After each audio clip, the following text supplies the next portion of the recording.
5 trend शिकारी monsters का शिकार करने उस आइलैंड पर आए थे। वो जैसे जैसे आगे बढ़ते गए उनको दरख्तों और जमीन पर पड़े हुए इंसानों के कंकाल मिलने लगे, जिसे देखकर उन्हें ये तो समझ आ गई कि अगर एक पल की भी गफलत की तो वो सब अपनी जान से जाएंगे। उन सब के लीडर का नाम कर्नल ओरम था। उन 5 में से एक फोटोग्राफर होता है जो बेसिकली शिकारी तो नहीं था, लेकिन बाकी 4 शिकारियों ने उसे अपने साथ आइलैंड पर मॉन्स्टर्स का शिकार करते हुए की फोटोज खींचने के लिए बुलाया होता है। उस फोटोग्राफर का नाम प्रेस्ली था, एक एशियन लड़की जिसका नाम किमिको और उसके साथ एक ब्रिटिश लड़की जिसका नाम जेना था। बाकी में बचा एक एडगर नाम का 50 साल का आदमी जो उन सब में सबसे ज्यादा गुस्से का तेज था। हम देखते हैं प्रेस्ली को जिसने दूर ही खड़े एक अजीब तरह के बंदर की फोटो खींचने चाहिए। वो जैसे ही अपने कैमरे का जूम करता है तो वहाँ पर से वो बंदर गायब हो गया। उसे जरा सा शक हुआ कि शायद ये वही मॉन्स्टर हो सकते हैं जिस मॉन्स्टर का शिकार करने ये लोग यहाँ पर आए हैं। इसलिए वो काफी ज्यादा सोच विचार में पड़ जाता है। जल्द ही उसे पता चला कि वो बाकी सब से पीछे और अलग छूट चुके हैं। उसने यहाँ वहाँ देखकर उन सभी को आवाज लगाना शुरू कर दी, लेकिन कोई भी उसकी एक नहीं सुनता। डर के मारे उसने जंगल में एक दिशा की ओर भागना शुरू कर दिया और भागते भागते अचानक से वो नीचे गिर जाता है। उसने जैसे ही अपने आप को संभाला तो वो ये देखकर बहुत ज्यादा डर गया, क्योंकि उसके सामने ही एक सोल्जर बड़ी बुरी तरह चीर फाड़ किया हुआ पड़ा था, जिसे देखकर प्रेस्ली के तो मानो होश ही उड़ गए। लेकिन उसकी किस्मत अच्छी कि बाकी के सभी 4 ने वक्त रहते प्रेस्ली को ढूंढ लिया। फिर कर्नल ओरम प्रेस्ली को कहते हैं, मैं अब दूसरी मर्तबा किसी को नहीं कहूँगा, सब लोग साथ रहे और सब लोग अपनी आंखें खुली रखना। इसके बाद कर्नल ओरम उन सबको अपने पीछे चलने का कहते हैं। कर्नल आहिस्ता आहिस्ता करके उन्हें एक बहुत बड़े घर के सामने ले आए। कर्नल ने जेना को बोला, अपने साथ किमिको और प्रेस्ली को ले जाओ और घर के चारों तरफ तलाशी लो। देखो अगर कोई खतरा नजर आए तो तुरंत ही मुझे पूरी इन्फॉर्मेशन दे देना। इतना कहते ही खुद कर्नल और एडगर दोनों बड़ी सावधानी से घर के अंदर चले जाते हैं। उन्होंने घर की तलाशी लेना शुरू कर दी, मगर उनको वहाँ पर भी कुछ खतरनाक नजर नहीं आता। उनको इस चीज का तो अंदाजा हो गया था कि मॉन्स्टर्स इस घर पर भी अटैक कर सकते हैं, इसीलिए जो इस घर के अंदर रहते थे उन्होंने पहले से ही खिड़कियों पर बड़ी बड़ी लकड़ियां लगा रखी। यहाँ किमिको घर की अंदर से तलाशी लेने लगी। बातों ही बातों में प्रेस्ली कर्नल को बोलता है, देखो कर्नल, मुझे नहीं लगता कि हम उस मॉन्स्टर को इतनी आसानी से मार पाएंगे, इसलिए अगर हमसे कोई अनहोनी हो गई या वो मॉन्स्टर हम पे हावी पड़ा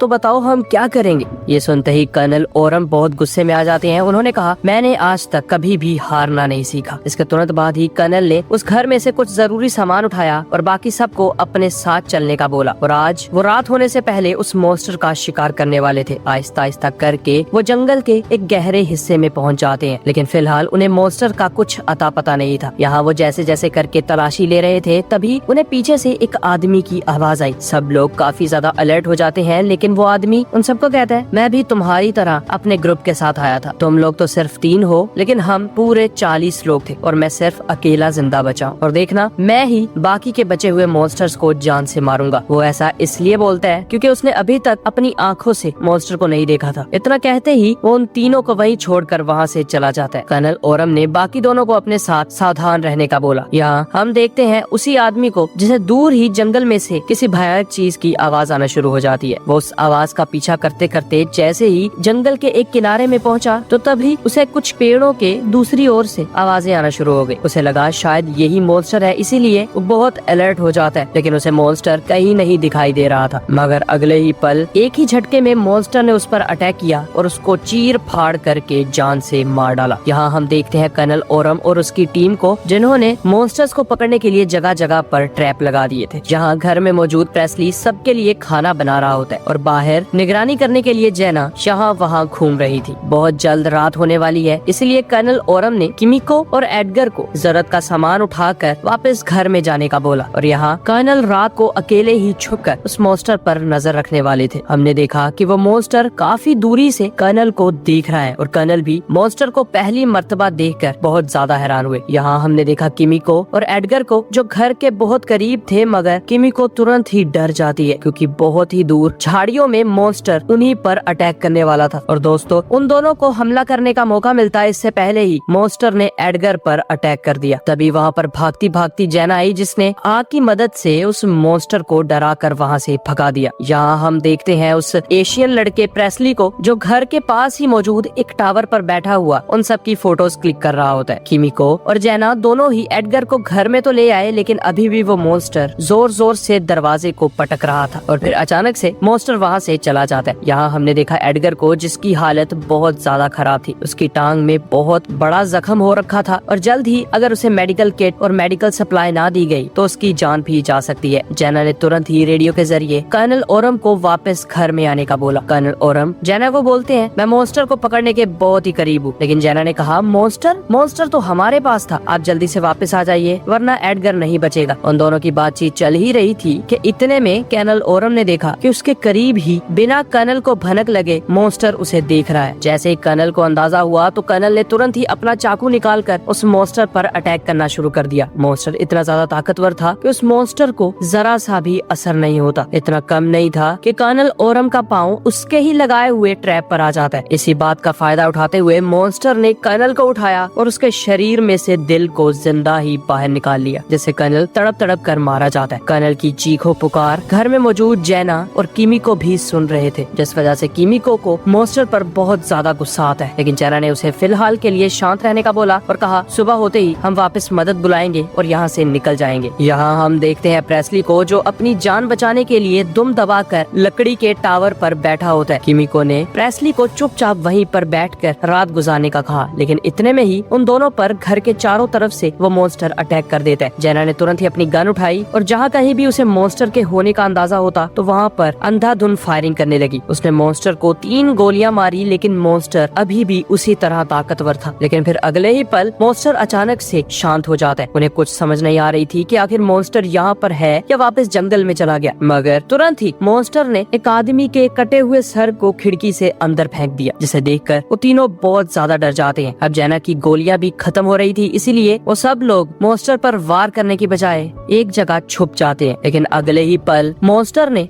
जेना पर अपने हाथ से वार कर दिया और जेना बेचारी काफी ज्यादा तड़पने लगी। जेना की ये हालत देखकर किमिको ने एक रॉड को उस मॉन्स्टर के हाथ में घुसा दिया, जिस वजह से वो मॉन्स्टर अब तुरंत ही वहाँ से भाग जाता है। काफी देर जब कुछ भी हलचल ना हुई तो प्रेस्ली ने देखा कि वो मॉन्स्टर अभी भी उनके घर के पास ही है, मगर प्रेस्ली की बुरी किस्मत कि वो मॉन्स्टर अब प्रेस्ली को देखकर उसी की ओर आने लगा। एडगर ने प्रेस्ली को कहा, जल्दी से अपनी गन को लोड करो और उस पर जल्दी से गोलियां चलाओ। जैसा एडगर ने बोला, प्रेस्ली ने ठीक वैसा ही किया और अपनी पूरी मैगजीन उस कमीने मॉन्स्टर पर खाली कर दी। लेकिन वो मॉन्स्टर अभी भी टस से मस नहीं हुआ और उस मॉन्स्टर ने ऊपर आकर प्रेस्ली के चीथड़े कर दिए, जिससे वो प्रेस्ली भी मारा गया। घर में मौजूद जेना, किमिको और एडगर तीनों ही प्रेस्ली की दर्द से भरी हुई चीखें सुन पा रहे थे। उनके दिल में मॉन्स्टर के खिलाफ और भी ज्यादा डर पैदा हो गया। लेकिन एडगर बोलते हैं, हम अब मॉन्स्टर की नजरों में आ चुके हैं, इसीलिए चाहे जो कुछ भी हो जाए हमें रात को सोना नहीं है। उम्मीद है सुबह 12 बजे मदद आ जाएगी। फिर सीन शिफ्ट होता है और हम देखते हैं एक गुफा का सीन, जहाँ पर कोई और नहीं बल्कि प्रेस्ली ही बेलों के अंदर बंधा हुआ एक जगह पर पड़ा था। वो गुफा मॉन्स्टर की ही गुफा थी। प्रेस्ली ने जब अपने इर्द गिर्द देखा तो उसे कई लोगों के कटे हुए सर दिखाई दिए। जल्द ही प्रेस्ली की नजर वहाँ पर खड़े मॉन्स्टर पर भी पड़ जाती है, लेकिन मॉन्स्टर खड़े खड़े ही सो रहा था। जब प्रेस्ली को इस बात का अंदाजा हुआ तो उसने भी चुपचाप सोने की एक्टिंग की और इसी तरह सुबह हो गई। सुबह होते ही एडगर, किमिको और जेना के पास जो कुछ भी सामान बचा था वो उसे डिवाइड करते हैं और पूरी तरह रेडी होकर मॉन्स्टर का शिकार करने निकल गए। वो जिस जगह पर इस आइलैंड में पहली बार आए थे, उनका मिशन था कि दोपहर 12 बजे से पहले वो वहीं पर जाए। लेकिन 12 बजने में अभी बहुत टाइम बाकी था, इसीलिए एडगर और जेना दोनों एक साथ होकर जंगल में उस मॉन्स्टर के शिकार को निकल जाते हैं। और यहाँ किमिको उनसे अलग होकर दूसरी ओर चली गई, क्योंकि वो पेशे से शिकारी थे, इसीलिए वो किसी भी मॉन्स्टर से डरने वाले तो बिल्कुल भी नहीं थे। जब जेना और एडगर जंगल के काफी गहरे हिस्से में पहुँच चुके थे, तभी उन्हें अपने रेडियो पर प्रेस्ली की आवाज सुनाई देती है, जिसकी आवाज सुनकर वो बहुत ज्यादा खुश हो गए। उन्होंने प्रेस्ली को बोला, तुम जहाँ कहीं भी हो हम तुम्हें ढूंढ लेंगे। प्रेस्ली कहता है, मेरी हालत बहुत ज्यादा खराब है और मुझे नहीं लगता कि मैं 6 घंटे भी जिंदा रह पाऊंगा, इसलिए तुम्हें जल्दी करनी होगी। यहाँ हमने देखा जेना को, जो एडगर से जरा दूर वॉशरूम के लिए आई थी, लेकिन तभी उसे कर्नल की लाश मिलती है, जिसे देखकर वो बहुत ज्यादा दुखी हुई। हमने देखा कि पास ही मौजूद वो मॉन्स्टर भी जेना को देख रहा था, लेकिन फिलहाल वो जेना को कुछ नहीं कहता। इधर हम देखते हैं किमिको को, जो जंगल में यहाँ वहाँ घूमने के बाद एक मर्तबा फिर से घर आ चुकी है। लेकिन उसे घर आने के बाद पता चला कि अंदर पहले से ही वो मॉन्स्टर आ चुका है, इसीलिए किमिको डर के मारे एक डोर के पीछे छुप जाती है। वो मॉन्स्टर उसी रूम में आया और किमिको की चीजों को देखना शुरू कर देता है। किमिको भी डर के मारे जरा सा भी आवाज नहीं करती। यहाँ हम देखते हैं एडगर को, जिसने जेना से बोला, जल्दी से मेरे पास आ जाओ, क्योंकि एडगर ने जेना के पीछे उस मॉन्स्टर को देख लिया था। जेना तुरंत ही वहाँ से भागने लगी और एडगर भी उस मॉन्स्टर पर स्नाइपर से निशाना ताने हुए बैठा था। एक टाइम ऐसा आता है जब जेना का पाँव एक लकड़ी के अंदर फंस गया और उसे बहुत ज्यादा चोट आ जाती है। अगले ही पल मॉन्स्टर उसके बहुत ज्यादा करीब आ जाता है। वो जेना को बस मारने ही वाला था कि इतने में एडगर ने उसके सर पे शूट करके उसके सर को फाड़ डाला। यहाँ हम देखते हैं किमिको को, जो अब भी घर के अंदर मौजूद उस मॉन्स्टर से बचने की कोशिश कर रही थी, लेकिन मॉन्स्टर को किसी तरह किमिको के होने का एहसास हो जाता है। इसीलिए किमिको मॉन्स्टर के साथ लड़ना शुरू कर देती है। उसने मॉन्स्टर पर अटैक किया, लेकिन मॉन्स्टर बहुत ज्यादा मजबूत था, इसलिए किमिको उसे मारे बिना ही घर से बाहर आ गई। मॉन्स्टर ने अगले ही पल कुछ ही सेकंड में लकड़ी के दरवाजे को तोड़ा और किमिको का पीछा करते करते घर से बाहर आ गया। किमिको एक जगह छुप जाती है, लेकिन तभी उस मॉन्स्टर को जंगल में से गोली चलने की आवाज आई, जिस गोली से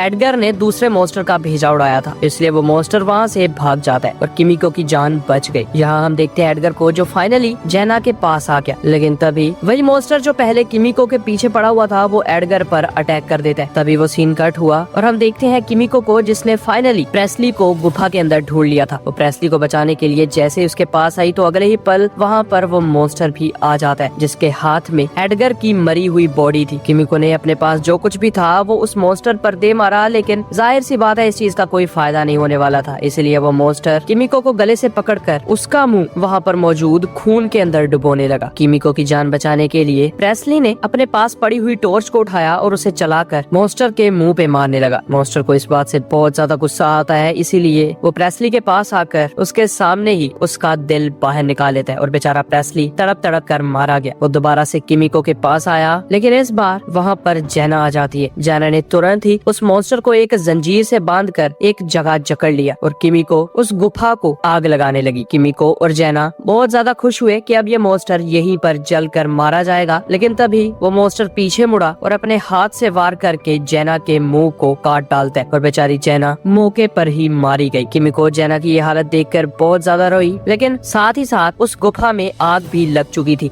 जैसे कि वो मॉन्स्टर अब जंजीर से जकड़ा हुआ था, इसलिए किमिको वक्त रहते उस गुफा से बाहर आ जाती है और वो गुफा मॉन्स्टर के साथ ही जलकर राख हो गई।